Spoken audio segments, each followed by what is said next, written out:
Hey guys, welcome to the panel. This is a panel on bi survivors and towards ending biphobic sexual violence. So I'm just going to do some quick housekeeping. If you need to leave during the panel, please head out the back rather than the front. Obviously, in this panel, we're going to be talking about sexual violence and intimate partner violence and topics like that. And we're also going to be talking about biphobia. Obviously, these are quite emotional subjects, so if you feel you need to leave or step out, that's fine. We also have a wellness person with us in the room. If you'd like someone to speak to or someone to accompany you out, please flag to Tallulah down here. They're in a pink jacket. Oh, some feedback. I also have some little stim toys if you would find that having something to fiddle with would keep you more grounded. Tallulah also has those, so just raise a hand and they will bring them over to you. Cool. Before we get started, I just want to note real quick on a different subject that today there was a march by an organization called March for Life, which is a really big anti-abortion organization, and it was the biggest March for Life that there's been in many years, which is obviously a really worrying attack on reproductive rights, but also on bodily autonomy in general.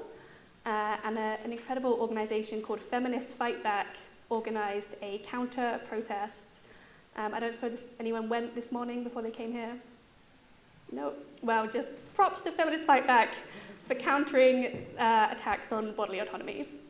So let's jump in. My name is Lo. I am the founder of the Bi Survivors Network, which is currently the only network in the UK to offer resources specifically for bi, pan, and M-spec survivors of sexual and intimate partner violence. I'm also an author. I wrote the book By the Way. I also have another book on bisexuality coming out next year, along with Vineet Mehta in the front here. And around that, I'm also a sex writer for Cosmopolitan. My pronouns are all pronouns, and a quick visual description. I am a white AFAB person. I have very short hair. I have some tattoos visible on my right arm. I'm wearing a white tank top and some black pleather trousers. I kind of look like I just came from the set of Grease. And I'm really excited today to be joined by some amazing activists who are doing incredible work in the survivor space. Tanaka, would you like to introduce yourself first? Sure, I always forget what to say when someone says that. I'm Tanaka Mhishi. I'm a writer, performer. I do kind of all sorts of things around storytelling, biphobia, and survivorship. That's kind of my little niche. I'm also often the person people call when they're like, there's a problem with men, what do we do about that? That's me. And what do we do about that? That's a whole other book. Oh, okay, don't laugh that much. That's good to know. I'm the author of a book called Sons and Others, which is specifically about male survivors and relationships, which came out last year from 404 Inc. And I'm currently writing a queer post-colonial heist novel because survivor stuff is wonderful, but I need to do something else. I am about 5'10". Okay, people are disbelieving me about that, but cream trousers and then a sort of pale green and orange shirt. A little bit of a bun action going on here as well. Nice, thank you so much. And Tanaka has explained to me in depth the plot of his novel, and it sounds incredible. Kai, would you like to introduce yourself? Yeah, I'm Kai Grygier. We did the whole last name pronunciation thing before. Thank you for Tanaka introducing yourself first, because you always kind of make me feel more at ease with saying I do all sorts of things. So I'm a survivor activist, but also a psychologist and therapist, working with people who've experienced trauma, sexual violence, and also with a focus on queer experience. And I'm doing a PhD as a researcher around sexual violence against specifically children and young people, but with a focus on stigma and how we can dismantle stigma and kind of, connect young people who have experienced sexual violence in a way that's empowering and supportive for them. And I'm supposed to describe how I look. I don't do foot and stuff because I'm not British, so you just have to guess my size. But I'm wearing short blue jeans and a kind of short sleeve shirt with pastel colored flower patterns on it, and I'm white and have like short ginger hair. Great, thank you so much. And finally, joining us on Zoom, we have Imogen. Imogen, would you be happy to introduce yourself? I would. Can I first of all have a thumbs up from those on the panel that you can hear me, because I can't tell. Yes. Yay! Oh, and some people in the audience. I can see some thumbs just coming up there. So it's really great to be here. Thank you so much for having me from a distance. I am in Bristol and was not able to make it in today, but thank you for Zooming me in anyway. I am also a survivor and have written and spoken and made theatre, and I'm currently writing a memoir about my experiences of survivorship.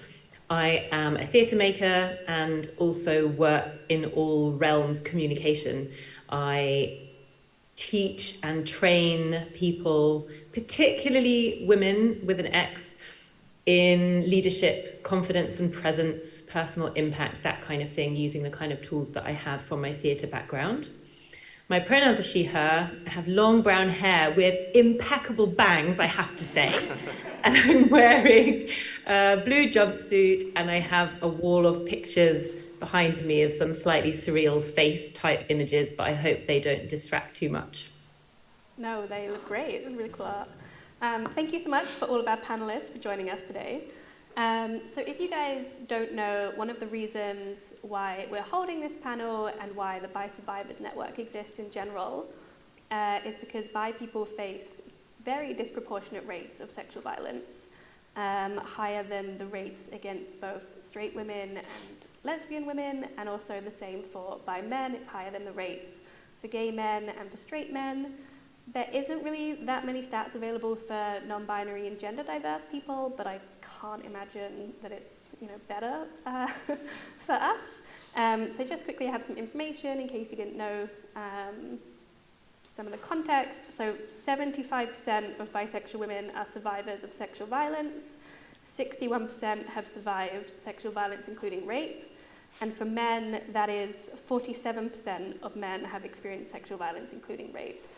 And unfortunately, bi people also report having less positive experiences when they seek help. There are also fewer resources available that cater for bi survivors. So one of the reasons BSN exists is to try and fill that space. And also incredible activists like everyone who's joined today are doing really important work. So let's kick off with some easy questions. What are some of the factors that kind of contribute to those disproportionate rates? Should we go down the line? Okay. See, this is the danger of going, I'll sit in the middle, that'll be fun. So yeah, I think there's two things that I kind of want to bring out. The first is that as far as I understand, and I kind of do a mix of research-grounded creative work, so I'm in both of those spaces.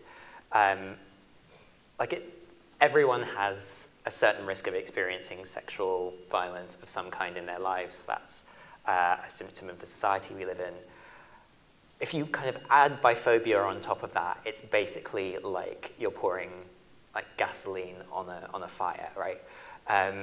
Because if you kind of put yourself into the mindset of someone who's going to perpetrate that kind of violence, and you have a population of people who are stereotyped as unreliable, as dishonest, as people who are kind of sexually insatiable, and who, in general, around every other area of our sexualities, the default is to disbelieve us about what we've experienced, about what we've said, about who we are.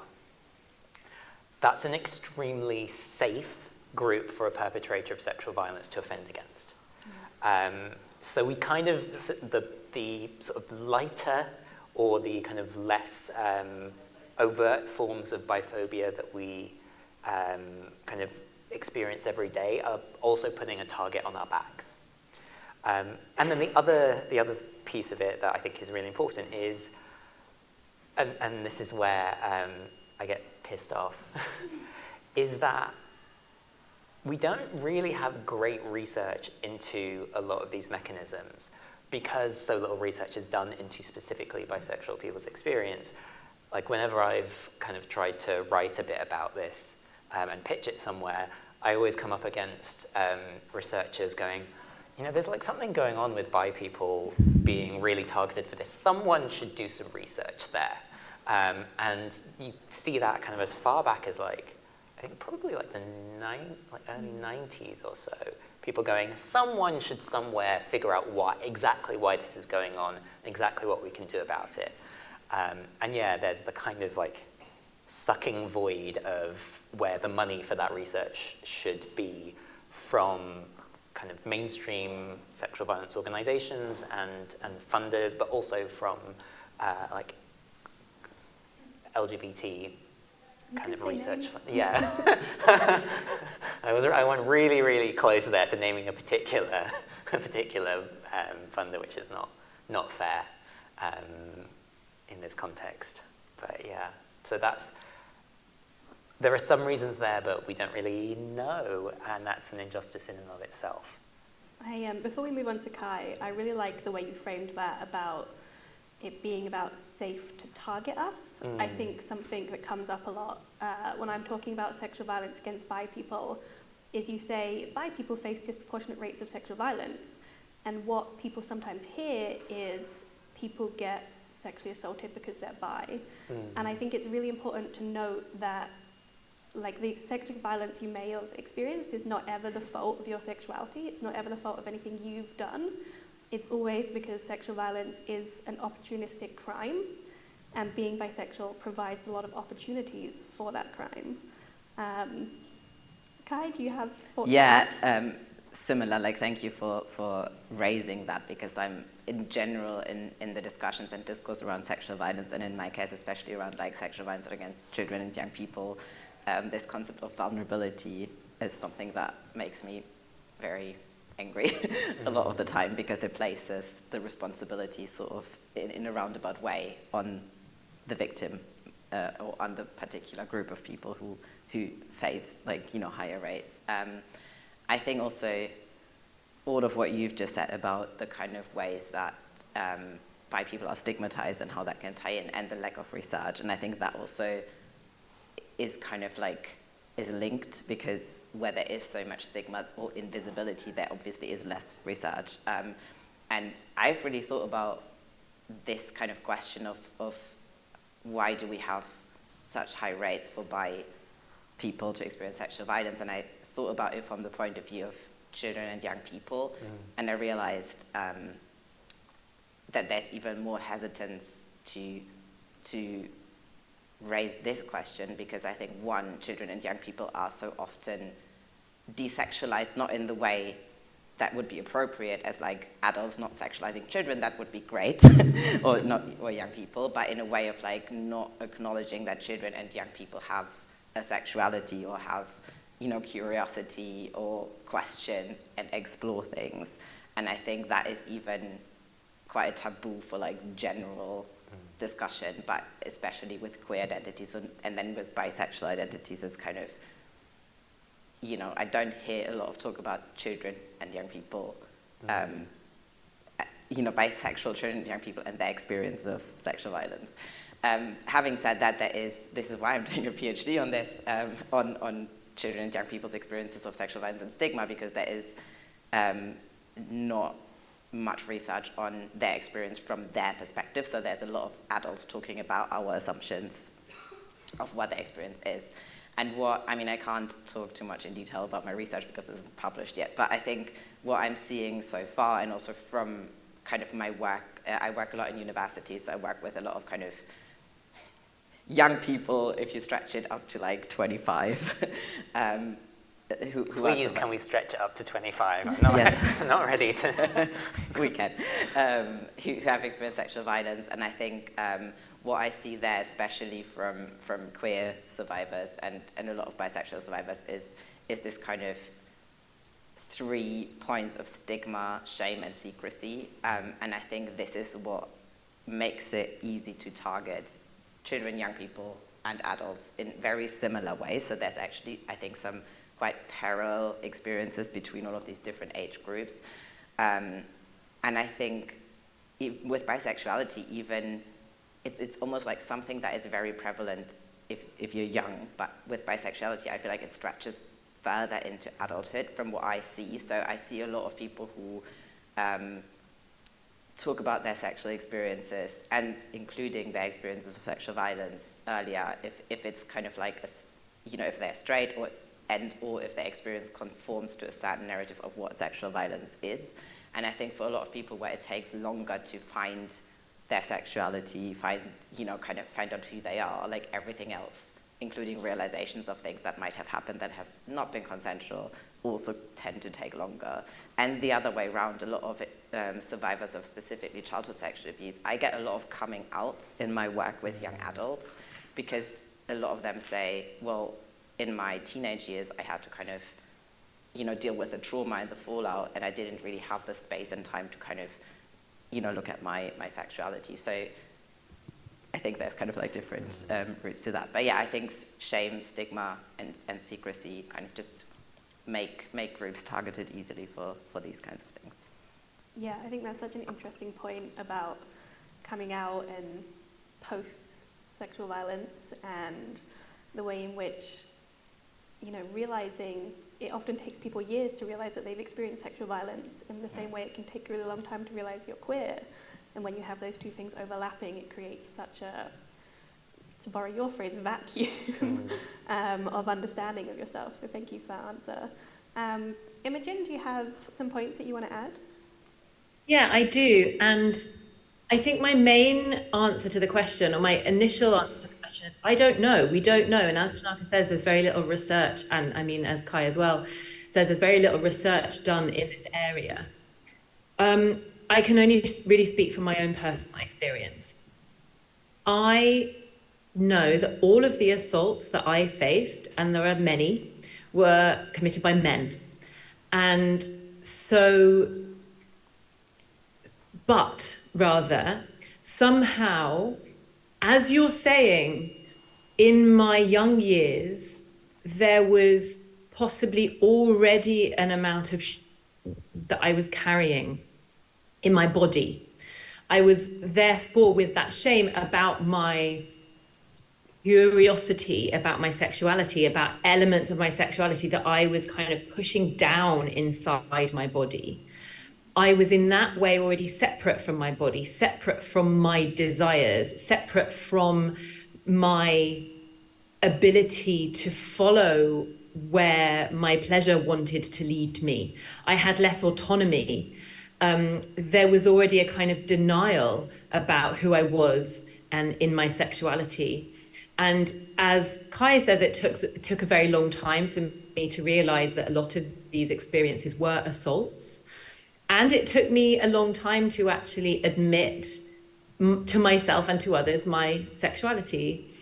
And I think that because of all of those factors together, I was very often in dangerous situations, in situations which I wouldn't otherwise have been in.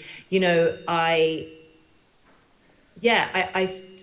found myself in situations that, I'm finding this really hard to articulate without putting an element of victim blaming onto myself, because there's an element of putting myself into those dangerous situations. But I realized that by saying that, I'm almost blaming myself for being there in the first place. And it wasn't my fault for being there. It was the fault of the people who attacked or touched or did whatever they did to me. However, yes, I do think there's a meeting of all of those situations, which mean that we are unsafe, which mean that we are not supported, and not, even that people are not even aware of us in the way that perhaps we could expect them to be. So, it feels like a really murky web of all of these things contributing. But the more we are accepted as existing and having a right to be in the positions that we are in the world, then maybe the more we'll be able to be in our bodies, take our spaces, understand where we are and are not safe. And in that way, maybe we would become more safe as well. Thank you so much. That's such a good answer. And you're about to lead us on really beautifully to our next question. And thank you for sharing your personal experiences. Just want to check in that you're all good still.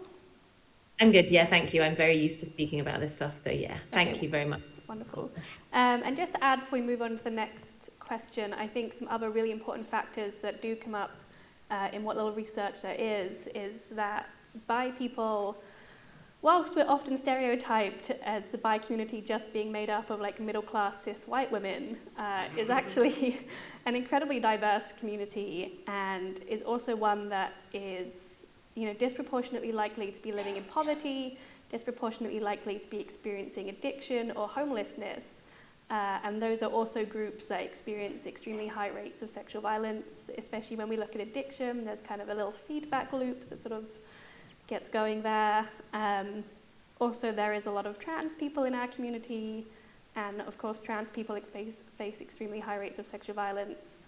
And so I think part of the reason why this issue for the bi community is often so overlooked is because the bi community is stereotyped as being this one thing, these, you know, cis white women who of course also face very high rates of sexual violence.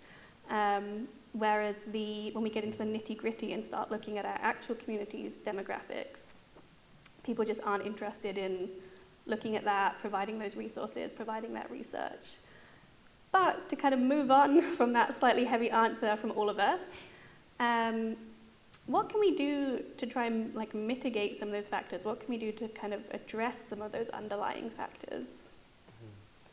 So I have kind of like a thing which is my answer for everything, which is like everything is relationship. And I think it's a really useful tool for organizations and for like anyone who's working with the general public, which means you're working with survivors and bi people who are survivors.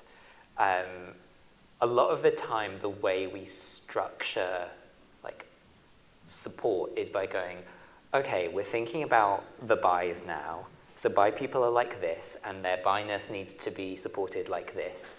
And I think that always feels narrow and tokenistic. I think it's much more about going, okay, how do we build something where people can bring their whole selves to this relationship? And that means that actually it's much more about mainstreaming both of these conversations about biphobia and sexual violence. Like it should be that actually, you know, you can walk into an A&E and say, look, this has just happened to me. And actually, if it's possible, I would really like to be seen by someone who's bisexual as well, and who can understand some of how that might be playing into my experience, because it feels like it's relevant to me in this moment. Like that's not an unreasonable thing to ask. Like we already do that for gender. We already recognize that there's an importance to having common experience there. So I think it's really, really much more about, again, expecting and enforcing the idea that that our organizations, our institutions deal with the reality that we exist already. I think that's a good place to start, and it's about, like I said, building something where people can walk in and they don't feel like they have to go, okay, right, so these people are probably expected to like deal with straight people, so I'm just going to put the bi-ness in a box and just be a survivor, because it don't work like that. Yeah, and I think what you said about mainstreaming these conversations is so important. I'm sure all three of you have also had this experience where you tell people you do survivorship work or work around sexual violence, and like all of the oxygen leaves the room with everyone you're talking to. And so I think being able to have these conversations like we're having now are really so important. It is the best way to not talk to someone on the plane. Yes. It's very handy there. Like I'm against stigma, but in that one instance. Kai, do you have thoughts? Yeah, I'm just thinking now, next time I'm on a plane, I will use that. No, yeah, I think, well, what I like to do is try to find like lots of different ways to tackle the stigma. And I think it sounds really big, and it is really big. But I think, Imogen, you said something about shame, carrying shame in your body, right? And I think that is, for me, actually the starting point to kind of, how do we create conditions that people can grow up, everyone, but especially by people, or people who don't conform to like cis and straight norms, without developing that, or developing, again, it's not we develop that, it's like put on us, right? But like, how do we create conditions in which everyone can grow up without that shame? And not just without that shame, like, let's not stop there. It's kind of like with kind of appreciation, with joy, with, you know, and I think for me that links to curiosity. And there's something around bisexuality that is so stigmatized around curiosity. And sometimes I'm like, that's something that we can just take back for us. So I think a lot of the things, how I work with, or rather against stigma, is looking at the content of the stigma, and actually inspired by, they were on the colonialism panel before, Shiri, who wrote Notes on a Bisexual Revolution, I think it's called. And they do that really beautifully with like stereotypes about bi people, and looking at like, what do these stereotypes actually do? Because what I'm learning in my research and from my own experience, like, stereotypes are not just unfortunate images that are not accurate, but they have like a function, and they have a function in oppressing us. And, you know, we can kind of flip that around and find the function in liberating us if we look at the content. And if I just take one right now, because it's fun, and then take curiosity, and there's this whole kind of like, you know, curiosity is really stigmatized in terms of like, you should know what you want, you should know who you are, you should not explore, because that is putting yourself into dangerous situations, right? And I want a world in which a young person, a child, a grown-up, like anyone, can go out and be like, I'm curious about sex, I'm curious about different genders, I'm curious about my body, I'm curious about experiencing my body with another person, other people, whatever, you know. I'm curious about these kinds of experiences, I'm curious about these kinds of experiences, in which we can openly talk about that, in which I could go talk to other people and be like, this is an experience I'm curious about, this is an experience I had that I really enjoyed. Like, I think that is, and this is where I think we can have joyful conversations in this survivor work, because it's not always about, you know, the heaviness and the stigma, but it's about kind of like, what do we want from there? So I think that sounds really big, but like in a small way, I think we can like open these conversations. So we can, what I do sometimes is just talk about my own experience, and sometimes just by saying like, well, I'm a survivor of childhood sexual abuse, and I, you know, enjoy these kinds of things with other people, and I have like these kinds of joyful things in my life that I do with my body, and also I talk about sexual violence, and also I talk about being bisexual. And it's like all of these things, it's kind of like ticking off a list of things that I shouldn't do. But one of the ways I tackle it is just going out and, yeah, whenever someone says like, this is not appropriate, or this is what you shouldn't be talking about, I'm like, okay, where's the panel? Great, thank you so much. And just because I'm aware of time, I'm going to jump straight to Imogen. Yeah, there's so much, isn't there? And I think I want to pick up, Kai, on what you said about, again, the body and the shame part. And I think this is, you know, again, it's hard, I think, to be bi-specific. But the more that we speak with everyone, with one another, with our children, with our younger generations about bodily autonomy, and also bodily response, like embodied response. If I know my body and the signals and the information that it can give to me, I can much better respond to that. And if I'm empowered to do that from a very early age, then I'm empowered to know when situations may or may not be going the direction that I want them to go in.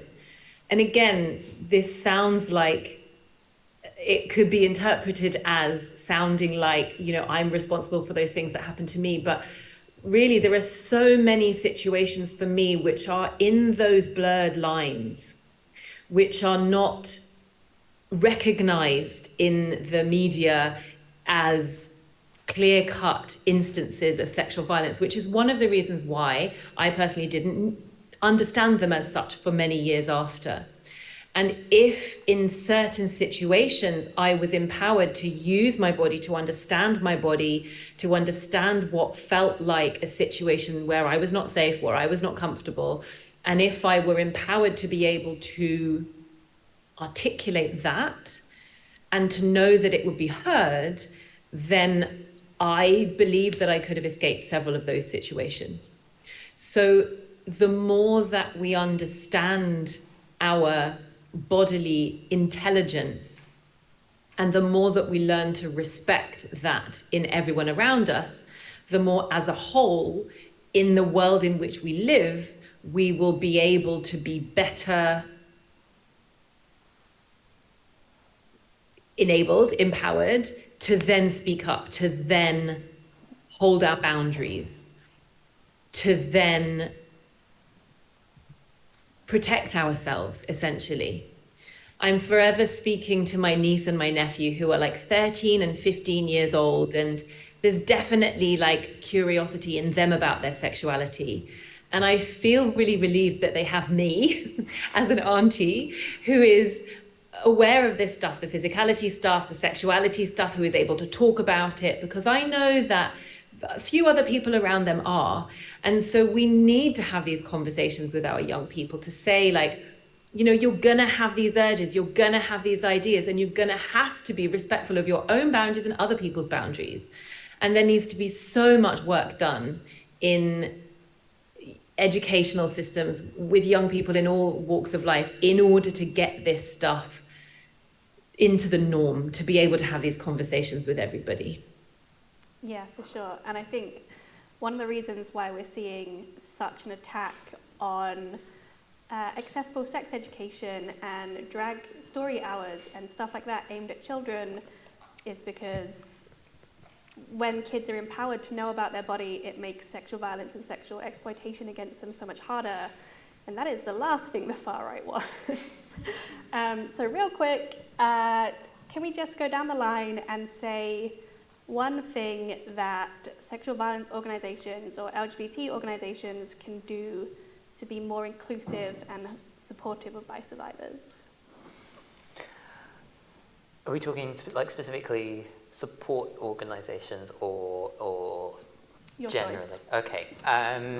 So I'm going to do the really, really kind of boring thing and talk about the research again, which is we need to be differentiating out bisexual experiences from gay and lesbian experiences and from straight experiences, because if we don't measure the thing, we can't see what's going on there, and we can't see any disparities that are happening. So that's an easy one right off the bat.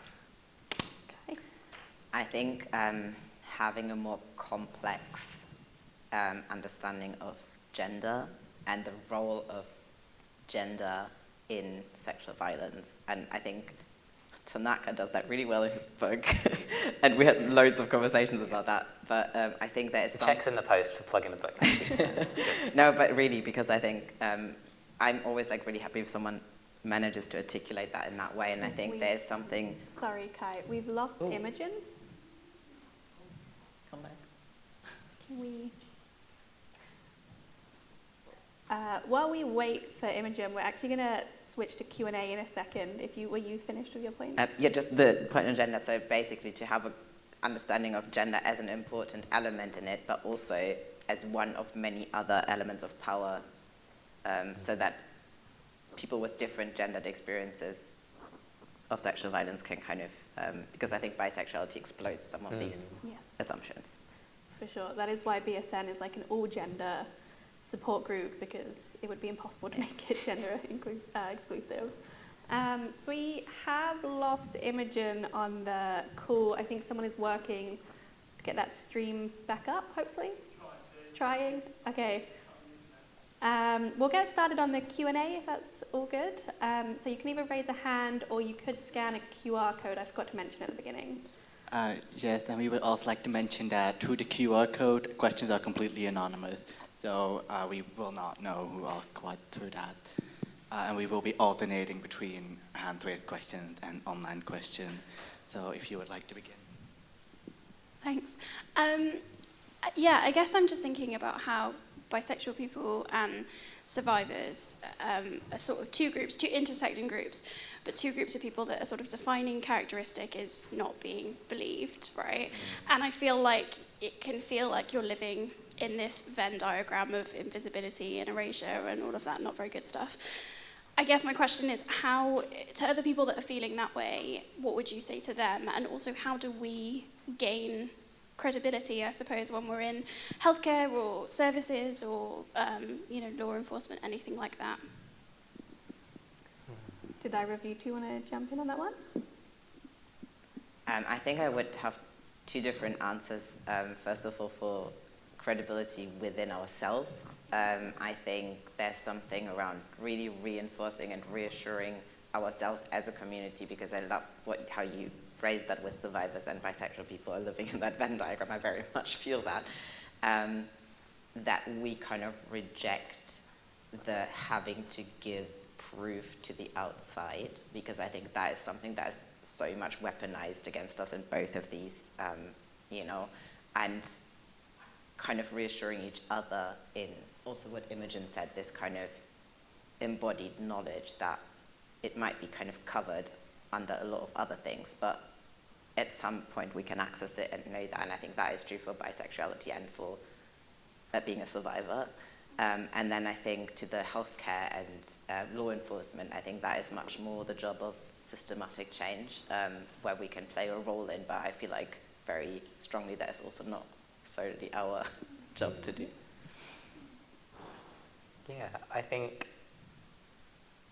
Well, I'm not going to restate everything you just said, but I agree with that. I think there's a really big, like a lot of the time we talk, there's a term in the literature which is like post-traumatic growth, and the idea that kind of trauma happens to you, and if you have the right kind of support, it can make you grow in ways that you might not have done otherwise. And I think there's something about kind of living as a bisexual person in the world and having to sort of bat away all of this stuff which is going, oh, that thing that you're feeling isn't real, that's like, that doesn't count. That practice actually can be a really useful tool as a survivor and vice versa. And I think there's a piece in there about kind of recognizing, like, actually we might have some skills going on here in this community, and like certainly like within ourselves, but also certainly within broader community, that we can learn from each other. So yeah, I guess translating it like down out of the academic stuff, I think the thing I am saying is, like, you've got this and you're not alone. It's a very important reminder. We've got Imogen back, yay. Could you just repeat the question real quick for Imogen? Sorry. Would it be better if I turn the mic, or can I be heard? I can speak very loud. If you say it to me, I can. Thank you. So my question was just about kind of not being believed as a bisexual person versus not being believed as a survivor, and feeling that you're in this Venn diagram of invisibility, and how to gain credibility for you and your experiences if you just feel like you're living in this existence that is sort of perpetually erased. How do we do that? Imogen, can you hear that? Okay, I think possibly if we maybe skipped like one more question, just because we've got tech issues with Imogen. We've got someone at the back here who's quite keen. Hi, thank you. I would like to, essentially what my question is in a very practical way, how do we as a community and the tribe deal with the reality of sexual violence as they happen. Many of us are in environments where we know people that have both perpetrated sexual violence and been the victim of it within the same group. I ask this because I am historically male-bodied. What is the sort of approach, if you think there is one, to silence, being complicit, and holding people to account? Should we do this? And if so, how do we go about it? That's a really big question to end on, but thank you for raising it. Like, I think it's so important. Tanaka, I feel like you have really good skills to answer this. This is kind of your wheelhouse. So, I guess there are, firstly, thank you for that question. I guess there's a lot we can do, and the first job is knowing where to start. And I think the important thing is like get our own houses in order. Like the tools for fighting sexual violence are the opposite of what it does, right? It's how can we see people as completely human? How can we meet them where they're at with what they and their bodies need? So that's like guiding principles. In terms of, so this is kind of like this is a hot take in some circles, possibly not here. There are a lot of men in the kind of anti-sexual violence movement who are going in who want to be heroes. And there's a lot of that kind of, like, okay, I'm going to be one of the good ones, and I'm going to, fix this, and I'm going to stand up to it. And very frequently what happens is that can turn into a kind of speaking over other people. But often, and I've had lots of conversations with men who have had that approach where I've gone like, what's that about? There's some trauma of your own there that is actually what you're trying to fix, not the problem that you're saying that you're trying to fix.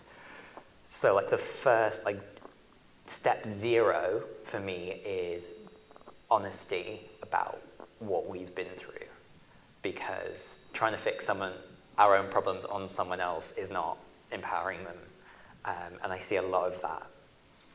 And then in terms of sort of when we see stuff happening, there's a really useful tool which I'm going to butcher because I don't have it top of mind, but it's about kind of just thinking about literally the hierarchy of needs.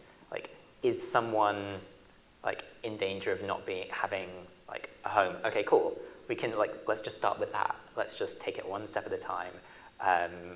Let's get people physically safe, then let's get people emotionally regulated, then let's start to provide space for them to do that kind of more philosophical, longer work. It's prioritization and triage, I guess. That's the mindset I think we need to have. I'm trying to I can feel there's specific stuff and dynamics, and I'm trying to give a general answer, and I know that always kind of doesn't quite work, but I hope that was helpful. Yeah. Yeah, I think, thank you so much for that question. Really important question to end on. We have a minute left. Can I speak on that really quickly? Yes, please do.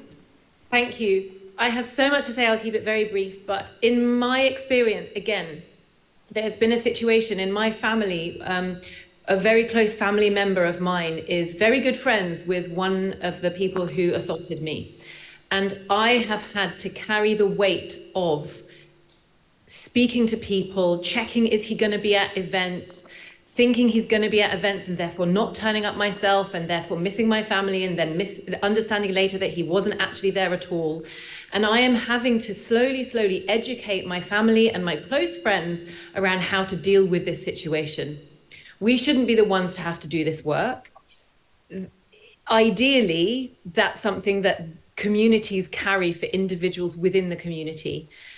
And the more that we can do to just ask people, what do you need in this moment, the better equipped we will all be. If anybody in my family or that close friendship circle had come to me and said, what do you need? How can we support you? Then I wouldn't have had to go through some very difficult experiences. Please ask questions. Please stand up for one another, please believe, obviously, first and foremost, and then speak up. So much, Imogen. I think, yeah, just centering the needs of survivors and remembering that survivor and perpetrator is not a binary, and that this whole situation is always more complicated than we realize. We probably have run over, but before we leave, Kai is just going to lead everyone in this room in a quick exercise to bring us all back to our bodies. This has been a really heavy discussion, and I'm so grateful for you all for kind of taking the time out of your really exciting Bi Pride Day to have this discussion with us and to want to learn and listen about survivor issues. So thank you all so much for being here. And Kai, do you want to? Yeah, I'll do a quick invitation. Take what you want from it, leave what doesn't fit you. So just an invitation to find some way of just noticing how you feel in your body. So that could be I do that, just check in with my feet, because they're like, we forget about them, during the day, especially if we sit around and think and talk. So just maybe ask your feet how they are. You can do that out loud, but also you can do that in your head. And maybe check in, are they warm, cold? Maybe you want to move your feet a bit. Maybe you want to feel like I'm quite high up noticing it now, but feel the connection to your ground if you have some. And if that feels kind of comfortable, you might just kind of check in other places where you feel a connection, either to the ground or to the surface that you're sitting on, or maybe leaning against, or have your hands against. Just kind of notice where your body has contact.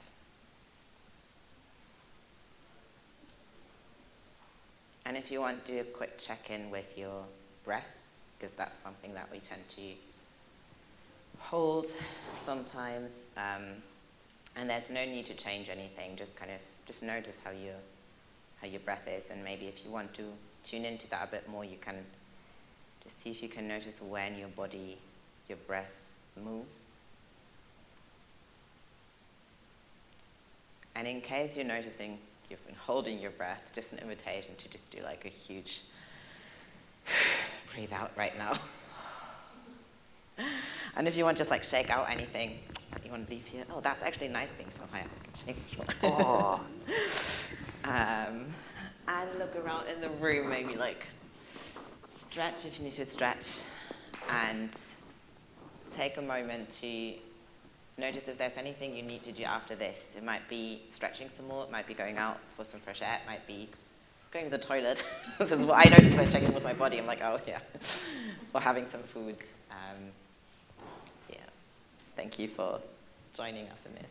Thank you so much, Kai. And thank you guys to all of you once again. If you want some more literature about the Bi Survivors Network, I have some down here. Please come grab some.